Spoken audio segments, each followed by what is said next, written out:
Bonjour François Ruffin. Bonjour. On va parler de votre livre, je vous écris du front de la Somme, dans lequel vous expliquez le décalage entre la gauche et une partie des Français sur la question du travail. On va évoquer les réformes à venir et notamment la première d'entre elles, celle des retraites.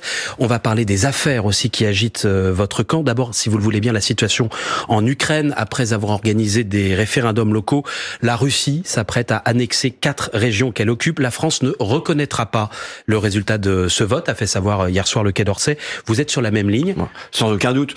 J'entendais dans votre journal parler de mascarade, c'est le cas. Il me semble que ces référendums vont être reconnus par personne, et en particulier pas par l'ONU, par l'Organisation des Nations Unies. Donc il va de soi que il y a pas de reconnaissance de cette annexion par la Russie. Ça doit aller de pair avec de nouvelles sanctions ou pas? Alors, je suis mesuré là-dessus. Je pense que les sanctions militaires, enfin l'appui militaire qui a été apporté au peuple ukrainien a vraiment fonctionné, a permis d'endiguer l'armée russe de façon presque inespérée parce que ça s'était accompagné d'une volonté du peuple ukrainien. Maintenant, sur les sanctions économiques, il y en a un certain nombre à l'endroit des oligarques et ainsi de suite qui ont marché. Je demanderai moi un bilan de ce qui est des sanctions sur l'énergie. Je pense que j'étais favorable au printemps à ces mesures sur les restrictions en matière d'énergie. Sur le pétrole. Oui, il était annoncé par Bruno Le Maire un effondrement de l'économie russe. C'était ici sur ce plateau. Vous l'avez vu? Il n'a pas eu lieu. 6% de PIB en moins, oui, c'est quand même important. Vous voyez, le Fonds monétaire international, le Wall Street Journal, The Economist, les Échos s'interrogent sur ces mesures. Le président Zelensky, il parle de mesures visant à limiter des bénéfices excessifs que la Russie tire des ventes de pétrole et de gaz. C'est-à-dire qu'aujourd'hui, quel est l'effet réel de ces sanctions économiques? Je le redis, j'y étais favorable au printemps. Avant de mettre en place un nouveau train de mesures, de sanctions, je pense qu'il faut réfléchir à est-ce que c'est dans notre pied qu'on tire une balle, ou bien est-ce que vraiment c'est quelque chose qui va venir impacter la Russie. Vous dites la même chose que le Rassemblement national, c'est qu'à un moment il faut limiter les sanctions parce qu'elles nous font plus de mal qu'aux Russes. Non, là en tout cas je demande à ce qu'il y ait un bilan qui soit tiré. Vous voyez, je le redis, moi j'étais favorable aux sanctions ce printemps. Ça fait 6 mois qu'elles sont en place. On doit aujourd'hui se demander si ça fait plus de mal aux Russes ou à l'Europe. Et je pense que on a le droit de poser cette question. On a le droit de se demander à qui ces sanctions font-elles plus de mal? Est-ce qu'elles font du mal à nos peuples pour rien? Ou bien est-ce que ce sont des mesures efficaces? Si ce sont des mesures efficaces, je suis d'accord pour qu'on les maintienne et pour qu'on les augmente. Mais il faudrait aujourd'hui avoir un bilan de ces mesures. En attendant, on continue à livrer des armes aux Ukrainiens ou pas? C'est ce qui se passe et manifestement c'est assez efficace. Alors au départ c'était il fallait le faire sans le dire. Maintenant manifestement c'est dit, mais c'est ce qui apparaît comme étant efficace pour endiguer l'armée russe, voire pour permettre une contre-offensive aux Ukrainiens. Ça c'est un point de divergence entre vous par exemple et Jean-Luc Mélenchon depuis le début de la guerre. Non mais je pense que on a toujours été sur la même ligne là-dessus. Vous allez en trouver d'autres, des points de divergence si vous voulez dans le fil de la discussion. Il n'y a pas de mal à avoir des divergences, mais vous le notez vous aussi. Depuis le début, on sait que la France livre des armes à l'Ukraine, mais simplement dans un premier temps, il fallait pas le dire, il fallait pas l'afficher. Plus ça va, plus ça s'affiche. Bon. Jean-Luc Mélenchon avait dit ici même sur ce plateau le lendemain du déclenchement de la guerre et de l'invasion russe en Ukraine, ça ne sert à rien de livrer des armes à l'Ukraine. La Russie va gagner de toute façon cette guerre. Le fait est que je disais que Bruno Le Maire s'est trompé et ça arrive. Tout le monde peut se tromper dans tous les cas. Je n'en veux pas à Bruno Le Maire face à une situation géopolitique inédite si jamais on n'a pas un effondrement de l'économie russe. Et là, manifestement, les livraisons d'armes à l'Ukraine ont servi le peuple ukrainien dans sa résistance, quoi. Sur un tout autre sujet, François Ruffin, pour avoir opposé la gauche des allocs à la gauche du travail, Fabien Roussel, le patron des économistes, s'est pris des communistes. Ah, le lapsus. Le patron des communistes, qu'est Fabien Roussel, il s'est pris une volée de bois vert de la part de vos collègues de la NUPES. Pourquoi vous l'avez pas défendu? Parce que moi, je n'oppose pas. Je veux dire, la cause du malheur du travail aujourd'hui, ce sont pas les gens qui sont au RSA. C'est 40 ans de mondialisation. C'est 40 ans de mondialisation qui fait que le travail a été maltraité. On a organisé depuis 40 ans la maltraitance du travail. Vous savez, je rencontrais un patron la semaine dernière dans une briqueterie du côté de Périgueux qui me disait « le capital tue le travail ». C'est pas, c'est un patron qui le dit, qui vient me dire « le capital tue le travail ». Pourquoi? Parce que son entreprise, elle a été achetée et revendue. Parce que depuis 40 ans, on considère que le travail est un coût. C'est réduit à ça et c'est un coût à réduire. On le voit encore cette année avec des salaires qui suivent pas l'inflation. Vous dites que le problème, en fait, ce sont les entreprises, pas les personnes qui perçoivent c'est même plus que les entreprises, c'est le système qu'on met en œuvre. Vous savez, quand on a un porte-conteneur qui arrive de l'autre bout du monde et qui est rempli de pneumatiques, puisqu'on nous dit qu'il y a une invasion de pneus asiatiques, en vérité, il n'est pas rempli de pneus. Il est rempli de travail à bas coût. Et on a organisé la maltraitance du travail depuis 40 ans. Donc c'est une maltraitance sur les salaires. Vous savez, en 1981, un enseignant touchait 2,3 fois le SMIC. Aujourd'hui, un enseignant, c'est 1,2 fois le SMIC. Il en est de même pour les ouvriers du bâtiment. Donc c'est la maltraitance qui est organisée. On valorise pas assez le travail. Mais c'est évident. Je veux dire, ceux qui parlent de valeur travail tous les jours, qui la célèbrent, ce sont ceux qui broient le travail et qui l'écrasent, qui mettent en place des sous-statuts. Je rencontre un cariste la semaine dernière qui avait la vocation de la logistique. C'est comme ça arrive. Vous avez la vocation du journalisme, qui aimait son travail bien fait, mais il est pris 6 mois en intérim, 3 fois, 18 mois, on le remet 6 mois à la maison, il est repris 18 mois en intérim, on lui promet un CDI qui vient pas, il en sort écœuré, finalement il va fonder sa pizza. Mais je rencontre ça, ce que j'appelle on achève bien les vocations. Des gens qui ont des vocations pour le soin, qui ont des vocations pour l'enseignement, qui ont des vocations par exemple pour la vigne que je rencontrais dans le Médoc et qui se font maltraiter dans leur travail. Pourquoi essentiellement? Maltraités sur le terrain des salaires, maltraités possiblement sur le terrain des horaires, maltraités parce qu'on n'a pas le contrat qu'il faut, mais aussi maltraités parce qu'on a le sentiment de pas faire bien son travail. Mais François Ruffin, ce que dit Fabien Roussel, ce qu'a dit Fabien Roussel il y a quelques jours, c'est ce que disent les gens que vous rencontrez, ce que vous citez dans votre livre. Vous en citez des dizaines et des dizaines des gens qui vous disent on en a marre de travailler alors que le voisin d'en dessous vit des allocs. On en a marre, vous utilisez l'expression des cassos, des cas sociaux. C'est quoi un cassos aujourd'hui? Moi, je ne suis pas là pour jeter la pierre à la mère célibataire qui a 3 enfants et qui peine à vivre et que je connais. C'est pas là le problème. La difficulté aujourd'hui, c'est comment... Vous voyez, je rencontre un chauffeur de car lundi, vous savez qu'on manque de chauffeurs de car, oui. Il est à 700 € par mois. Et on nous dit aujourd'hui qu'il y a une pénurie de chauffeurs de car. Non mais là vous parlez des gens qui travaillent. Les gens que vous rencontrez tous les jours dans votre circonscription, ils vous disent on en a marre des gens qui profitent du système, on en a marre des cassos. Les cassos c'est qui? C'est ceux qui perçoivent les prestations sociales? D'une part, les personnes...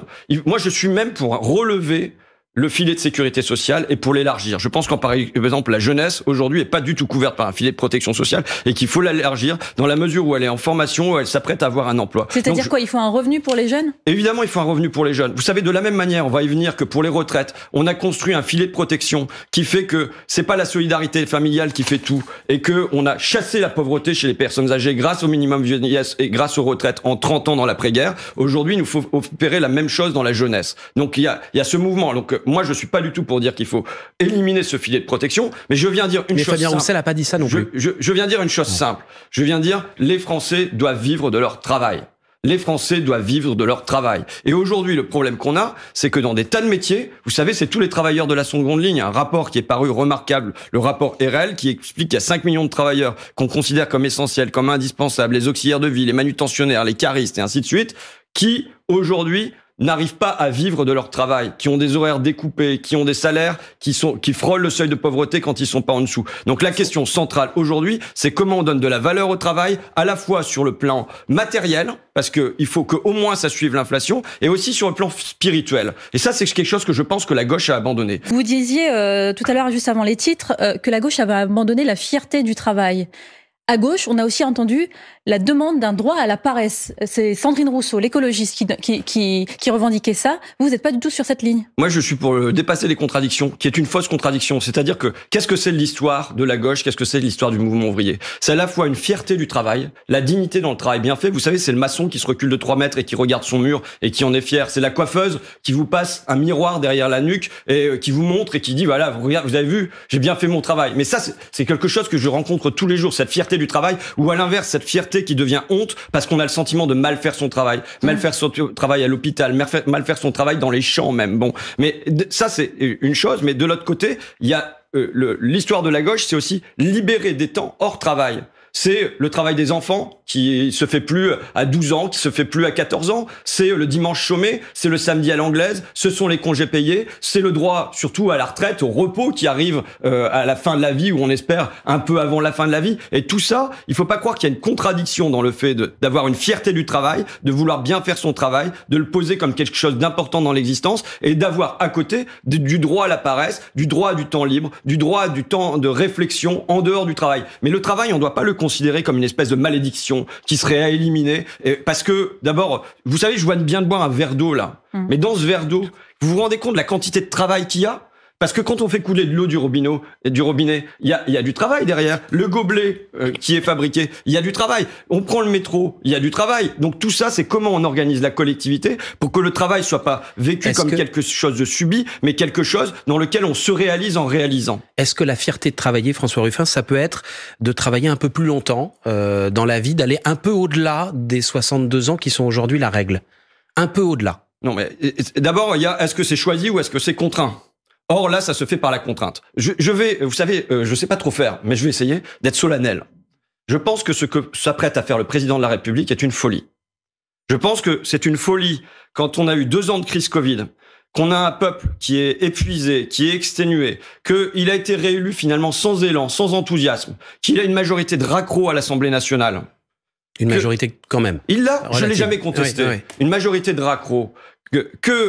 On s'apprête à pas savoir si on va pouvoir payer nos factures, qu'on a une crise d'inflation, que les salaires ne suivent pas, et que dans ce moment d'exaspération, de fatigue démocratique, il va décider contre une vaste majorité des Français, 70%, 80%, de passer en force sur la réforme des retraites. Je pense que, je le dis... Ce qui vous choque, c'est le véhicule législatif, c'est-à-dire savoir si c'est un amendement ou pas, ou le fond de la réforme. Est-ce que pour vous, rien n'est négociable? Non. À partir du moment où, par exemple, les Français vivent plus vieux... Je vais jusqu'au bout de ce que je pense là-dessus, parce que je pense que c'est grave, ce qu'on est en train de faire. Il faut comprendre que on installe du ressentiment dans le cœur des gens. Tous les jours. Alors, il y a des grands moments politiques qui installent le ressentiment. Le traité constitutionnel européen, 80% des ouvriers qui votent pour le non, 60% des chômeurs, enfin, un vrai vote de classe. Et là, ça installe du ressentiment. Le mouvement des Gilets jaunes, qui n'est pas traité par un compromis social, ça installe du ressentiment. Mais tous les jours, quand les gens prennent le train et qu'ils sont assis le cul par terre dans le train ou qu'ils n'arrivent pas à l'heure, c'est du ressentiment qui s'installe. Quand des gens peuvent pas se faire soigner les dents parce qu'il y a plus de dentistes, c'est du ressentiment. Même s'il prend le temps de consulter, de dialoguer, vous dites non, il faut pas la faire cette réforme? Je dis non, il faut pas la faire cette réforme. D'abord, elle n'a aucune utilité, ça je y reviendrai, mais sur le fond, quand il y a s'il reste 70 à 80% des gens qui sont opposés à cette réforme, je dis franchement, notre objectif, c'est pas l'équilibre du déficit des retraites à l'horizon 2070. C'est l'unité du pays aujourd'hui. Vous avez vu les derniers propos de Gabriel Attal qui dit « Nous avons fait le choix, par exemple, de ne pas augmenter les impôts, d'augmenter le salaire des enseignants de 10% l'an prochain. Et si on fait cette réforme, c'est pour dégager des marges de manœuvre. » Non, alors, il y a des mensonges ou bien des justifications successives de la part du gouvernement. Au printemps, quand il était en campagne, c'était pour combler un déficit. Le Conseil d'orientation des retraites a montré, on a toutes les courbes qu'il faut, montre que... Pas de déficit l'année prochaine, mais pour les 25 prochaines années. Oui, d'accord, mais ensuite, il y aura un rétablissement et ainsi de suite. Donc, il n'y a pas de déficit grave. Sachant que le corps ne compte pas les retraites du public. Oui, mais c'est pas le truc. Donc maintenant, on nous dit c'est pour investir, pour financer l'école et l'hôpital. Au fond, il faut regarder le vrai programme d'Emmanuel Macron. Celui qu'il a présenté non pas aux Français, mais à la Commission européenne, à Bruxelles. Ce que j'appelle le programme caché d'Emmanuel Macron. Et là, il vient dire clairement qu'est-ce qu'il y a. Il n'y a pas hôpital dedans. Il n'y a pas éducation, il n'y a pas école, il n'y a pas investissement, il n'y a pas tout ça. On va réduire les impôts des entreprises. Et pour réduire les impôts des entreprises, on va mettre en place un certain nombre de réformes des structures, dont les retraites. Les retraites sont là pour financer une nouvelle baisse des impôts sur les entreprises. Mais c'est pas caché, c'était dans son projet. Non. La baisse des impôts des entreprises, ça a même été étalé dans le temps. Oui, Monsieur Fauvel, dans son projet, il fait pas le lien entre les deux. Il dit, je vais faire le programme des retraites, je vais baisser les impôts des entreprises, mais il ne dit pas, je vais faire l'un pour faire l'autre. Et là, ce qu'il dit maintenant, c'est qu'il va faire ça pour financer l'école et l'hôpital. C'est faux. Là, qu'est-ce qui est prévu dans le plan de financement qui aura au mois d'octobre? Ça va être une nouvelle baisse des impôts sur les sociétés. On est à 50 milliards. Chaque année, c'est 50 milliards de rentrées fiscales en moins grâce à Macron pour les entreprises et pour les plus riches de ce pays. Ce sont des cadeaux gigantesques. Il faut voir l'injustice dans laquelle on se trouve. Enfin, je veux dire, un peu de décence. Un peu de décence. Ce sont les Échos, le journal de Bernard Arnault, qui annoncent que les dividendes n'ont jamais été aussi élevés dans notre pays. Que le taux de marge des entreprises, toutes entreprises confondues, n'a jamais été aussi important. C'est dans la presse patronale, c'est pas chez moi. Et donc, c'est dans ce moment-là qu'on va venir dire aux gens, non, vous devez encore vous serrer un petit peu la ceinture. Vous irez dans la rue manifester contre ça, il n'y a pas de doute. Contre ça, on voit aujourd'hui que les Insoumis ont beaucoup de mal à s'entendre avec les syndicats sur le principe d'une manifestation contre la vie chère dans un mois. Et j'invite tout le monde à y aller ce jeudi. Donc, il y a une manifestation. Ouais. Et je serai... Non ? jeudi. Oui, demain, organisé par les syndicats. Oui, c'est ça. Oui, pardon, excusez-moi. Et je serai le 16 octobre, le dimanche 16 octobre, dans la rue aussi, à la marche de Jean-Luc Mélenchon. Dans la marche, Jean-Luc Mélenchon, c'est pas la marche de Jean-Luc Mélenchon, c'est la marche des organisations de gauche. Et donc, j'y serai aussi. Et sans les syndicats. Sans les syndicats, c'est pas un problème, il y a une concurrence. On fait ce qu'on peut. Moi, en tout cas, vous savez, ça existe. Je sais pas par où ça passera. Et je vais vous dire, peut-être que Macron, il arrivera à passer son truc de sa retraite, notamment. Et le reste, parce que c'est la retraite, c'est l'injustice au-dessus des autres. On reviendra parler du fond. Mais de toute façon, mettons-nous bien ça dans la tête. Même s'il a le sentiment de gagner dans un premier temps, c'est le pays qui perdra dans la durée, parce qu'on installe dans le pays, dans le cœur des gens qui se demandent comment déjà ils vont pouvoir bosser jusqu'à 60 ans. À 60 ans, un Français sur deux n'est plus au travail. Pourquoi ? Parce qu'un Français sur deux a une santé altérée à 60 ans. Donc quand on est conseiller chez McKinsey ou qu'on est banquier d'affaires, vous pouvez vérifier. Non, parce que le départ moyen du départ à la retraite, c'est 62 ans. Donc, oui, mais d'accord, vous irez vérifier. Un Français sur deux ne travaille plus à 60 ans, d'accord ? Vérification, fact-checking. Okay. François Ruffin. Et donc, vous savez, quand on est banquier d'affaires, qu'on travaille chez McKinsey, on n'a pas de problème à se dire que la retraite, elle va être à 64, 65, 66 ans. Moi, les gens que je rencontre, c'est pas ça. C'est des agents d'entretien, c'est des auxiliaires de vie, c'est des travailleurs du bâtiment. Macron, il dit qu'il prend en charge aussi la pénibilité. Mon œil. Moi, je le vois comment elle est prise en charge la pénibilité. C'est des gens qui terminent en inaptitude, qui terminent avec le RSA. Le RSA a plus que doublé ces 10 dernières années. Pourquoi ? Parce qu'on a repoussé l'âge de la retraite. Plus 152%, vous y vérifiez. François Ruffin, je vous interromps, 8h51, le fil info, vous reprenez votre respiration. Un petit verre d'eau, et on se retrouve dans une minute. François Ruffin, est-ce que vous avez pris des nouvelles d'Adrien Quatennens ces derniers jours ? Je lui ai envoyé un message au lendemain de son communiqué. C'est-à-dire que j'ai eu un message public, je veux redire ce que j'ai dit publiquement. Les violences au sein du couple sont intolérables, quels que soient les conflits qui existent, et j'apporte mon soutien aux femmes victimes en France et dans le monde. Je prends acte des excuses d'Adrien, de son retrait, et je pense que de toute façon, il va se mettre en retrait de la vie publique pour un moment. On a senti, vous l'avez sans doute senti aussi, l'embarras dans votre parti après le tweet de soutien de Jean-Luc Mélenchon à Adrien Quatennens, après qu'Adrien Quatennens a reconnu avoir giflé sa compagne ou son ex-compagne. Il est impossible aujourd'hui à la France insoumise de critiquer Jean-Luc Mélenchon, même lorsqu'il se trompe. Moi, je pense que Jean-Luc Mélenchon a confondu deux registres. Il a confondu un registre de l'amitié, et qui est un registre de l'ordre privé, et on n'a pas retiré son amitié à quelqu'un quand il faute ou quand il chute. Vous voyez, c'est ça pour moi ça va de soi, avec une réaction politique, c'est-à-dire d'un dirigeant dont on attend qu'il défende ses principes, même quand ce sont les siens qui sont en cause. Je pense que c'est ça qui a été perçu, cette dissonance. Et des derniers échanges, Jean-Luc Mélenchon dans les médias, je vois que lui-même a perçu cette dissonance et il essaye de raccommoder ça. Il a dit personne n'est parfait, ce qui n'est pas tout à fait la même chose. C'est pas excusé, Jean-Luc Mélenchon. Non, mais j'ai pas dit qu'il s'excusait, mais en tout cas, il dit personne n'est parfait, c'est déjà un pas.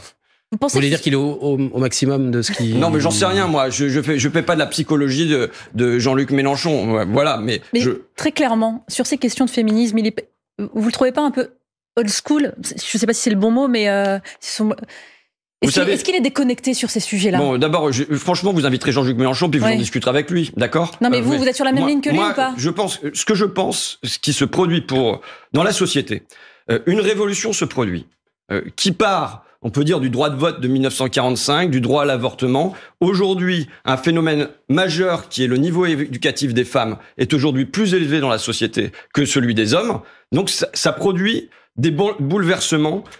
C'est non pas la prise du pouvoir, mais c'est la prise de pouvoir. C'est la prise d'un peu de pouvoir qui se passe dans la société. Et ça change les mœurs. Et alors, il faut s'adapter à ça. Et comme toutes les révolutions, ça se fait, vous y viendrez peut-être, mais en coupant des têtes et parfois en faisant des charrettes. Quitte à couper des têtes de personnes innocentes. C'est la le question risque qui se pose aujourd'hui. Où est-ce qu'on met le curseur ? C'est le risque. Et il faudrait que même en temps de révolution féministe, d'une révolution qui, je le dis, est souhaitable. Je veux dire, faut voir aussi parce que si jamais il n'y avait pas eu PPDA qui avait pu faire son truc avec le tout Paris qui le savait en ayant son McDo du soir là, c'est comme ça c'est surnommé par les attachés de TF1 et qui avait pu pratiquer ça pendant 20 ans. François Ruffin, il y a une différence si la justice, si le tout Paris n'avait pas accepté ça, si la justice était intervenue, peut-être qu'on n'en serait pas à ce mode de fonctionnement aujourd'hui. Maintenant, la justice intervient, c'est bien la différence avec ce qui se passe aujourd'hui dans le cas de Julien Bayou. Pas de plainte. la cellule de signalement des écologistes ne l'a même pas reçu pour avoir sa version. Il a demandé 4 fois et pourtant il a dû démissionner. Là, on va trop loin. Je pense que là, il va falloir régler ça. Je veux dire, il va falloir qu'il y ait une justice qui soit, interne, qui gradue, qui entende les gens, qui accepte qu'il y ait de la nuance dans tout ça. Et donc, voilà, c'est à nous d'apporter. Justice interne. Pardon, pas de la justice interne. Enfin, le problème, je vous le redis, le problème, parce que Dupond-Moretti s'est exprimé sur cette histoire. Il a dit attention au risque d'une justice privée. Je suis bien d'accord. Mais le problème, c'est que la justice, elle a pas fait son travail. Et je dis pas que c'est un travail qui est évident à faire, mais quand on a un viol sur 100 qui aboutit à une condamnation, c'est quand même problématique. Quand on a, je le redis, Patrick Poivre d'Arvor qui peut faire son petit business sexuel dans une impunité et la généralisée. Justice est saisie. Et la justice est saisie. Elle est lente, mais elle est saisie. Même quand on a comme ministre de l'Intérieur encore Gérald Darmanin. La justice a été saisie aussi. Oui, la justice elle est saisie, mais vous dites j'essaie de résumer. Vous dites c'est au parti de faire la première lame en quelque sorte avec les cellules internes. Est-ce que mais je dis pas seulement c'est au parti, vous savez, parce que ça peut se produire partout. Non, attendez, ma question n'était pas posée. Est-ce que l'affaire Taha Bouaf ne vous a pas un tout petit peu refroidi? Je la remets dans le contexte. Militant de la France insoumise, écarté de la campagne des législatives, officiellement dans un premier temps, les insoumis nous disent c'est parce qu'il a été victime d'une campagne de racisme qu'il se retire. On apprend ensuite que ce n'est pas exact, c'est parce qu'il a été soupçonné d'agression sexuelle. Il n'a jamais été entendu par la cellule. Et il dit aujourd'hui, on m'a retiré il y a 5 mois, je ne sais pas ce qui m'est reproché. Moi, c'est ça la justice. C'est imparfait parce que c'est une révolution féministe qui est en cours. Je vous le dis, il s'agit pas seulement des partis. Il s'agit aussi possiblement des médias. J'ai parlé de TF1, mais qu'est-ce qui se passe à France Info? J'en sais rien. Mais comment est-ce que, si jamais il y a des cas d'agression sexuelle dans une entreprise, l'entreprise doit attendre qu'il y ait un jugement pour mettre en place une sanction? Évidemment non. Donc de la même manière, dans les partis, on ne doit pas attendre que la justice ait fait son travail 2 ou 3 ans pour mettre en place une sanction, pour séparer l'agresseur et l'agressé. Enfin, donc il y a un certain nombre de choses comme ça. Et qui donc sont principe de précaution, en quelque sorte, est mise sur la touche immédiate. Je vous ai dit qu'il fallait qu'on trouve des modalités. Alors, je pense que avoir une procédure qui aille, du coup, il s'agit pas seulement des partis, il s'agit des syndicats, il s'agit des associations. Il faut pas croire que quand on a un phénomène aussi massif que ça, il y ait la moindre institution de ce pays qui ne soit pas touchée. Et je pense que la France insoumise traite ces cas.